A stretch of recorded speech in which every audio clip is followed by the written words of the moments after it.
Hi, are you a mother who is pretty proactive and eager to help your kids, whatever their age be, whatever they be doing? Well, or are you someone, if you can't help, you will try to get the help from some or the other way, you and your spouse, to see to it that your kid doesn't fail and excel by all means. It's good to succeed, right? Are you that parent? Well, I would want you to watch this video till the end because I am firmly of the opinion that don't always be too ready to help your kids because it has its own drawbacks. Well, hi, I'm Dr. Tarul Jadhav, a lucky daughter of doctors, a wife of a supportive husband, a mother of a 7-year-old son, a medical college teacher and a consulting physician for more than a decade, and now turned stress resilience coach just for mothers to help them move from frustration to freedom so that they can live a happy, healthy, successful and a stress resilient life and break all their generational traumas. What is then the need of not helping your kids? Well, watch this video. Well, now tell me what happens and what are the instances when you end up helping your kids. Would want to know some of the instances when you help your kids in the chat box below.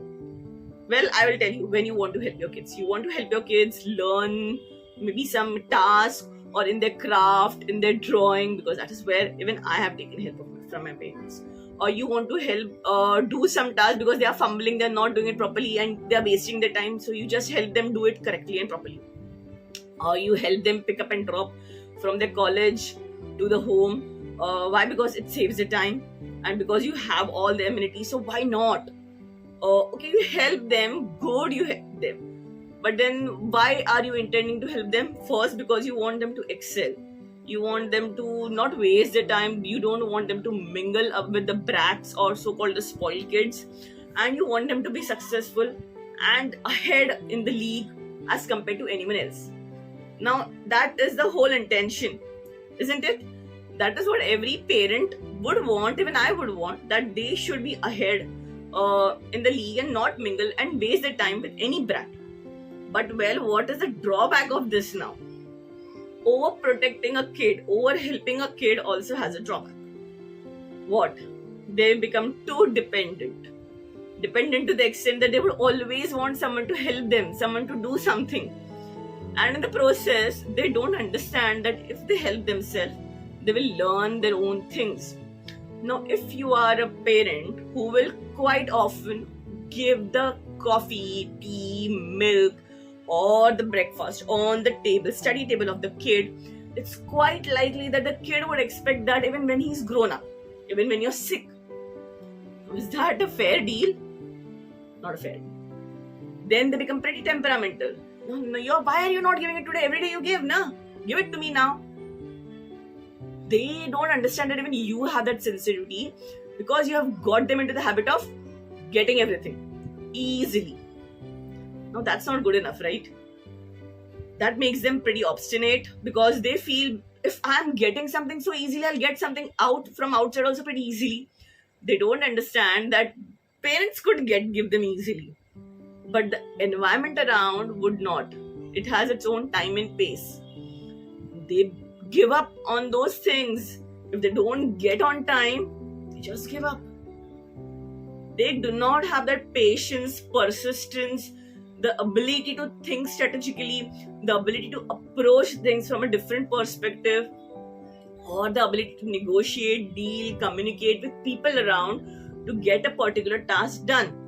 Why? Because parents have been doing it all the time. You know, if you nurture any plant in a pot, and keep it aside, safe from the storms, what do you think is going to happen in the process in the bargain? But obviously, can you think? Think. The plant will not have the roots going down deep below in the ground. Because of which the strength in the tree or the plant as it grows ahead will not be there. He will not be able to withstand the toughest of the storm. Well, we want to prepare our kids to survive happy, healthy, successfully even after we are gone. Don't we? And then if we keep them dependent in shell and cocoon, do you think they are going to be able to make their roots deepened enough On the contrary, even if you are of a retiring age, I have seen this in mothers, that even when the mothers have retired, when the father has retired, the kids will still depend on the parents for everything, which is not a very healthy thing. The birds also let and kick out the little ones after some time from the nest. It's our time to trust the instincts and let the kids also fly. Trust their abilities. See, you have your home, you'll always be protecting them, you'll always be guiding them with your advices, but they have to learn some lessons on their own, and they have to be flying in the direction that they desire, not in the direction that you desire, no matter how protected environment you give them. Now, why? Because ultimately you want them to be good negotiator, communicator, be good in surviving skills by dealing with people. And in case of the problem arises, you don't want them to sit sulking, rather you want them to be an active, proactive thinker and a problem solver, instead of sitting and blaming the people around, the government around, the situation around, or some person around, because they did not help them. Now, would you want that thing to be happening with your kid if you're not there at any given point of time?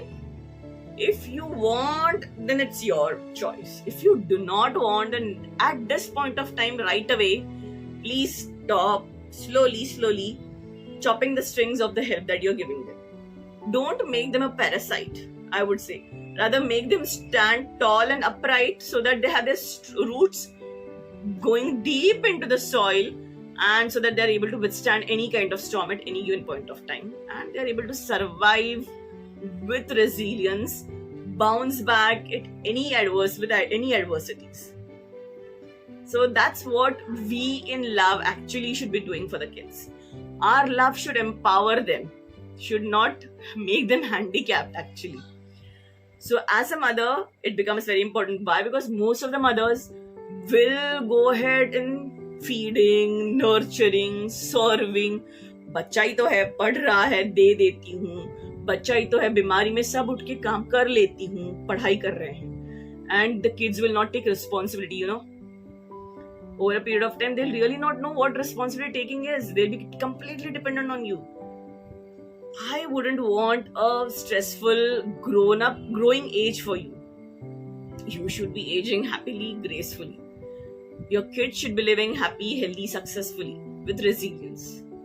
And if you want the same for your kids too, do let me know what are the steps now that you are going to take in comments below to help them grow more successfully, so that they grow up on their own with bright colors and learn to strengthen their own roots and stand tall and upright.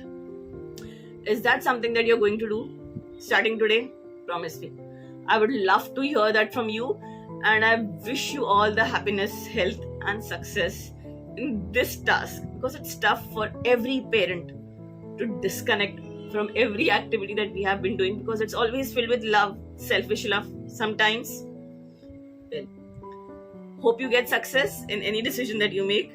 Till then, stay happy, healthy, successful and resilient. See you.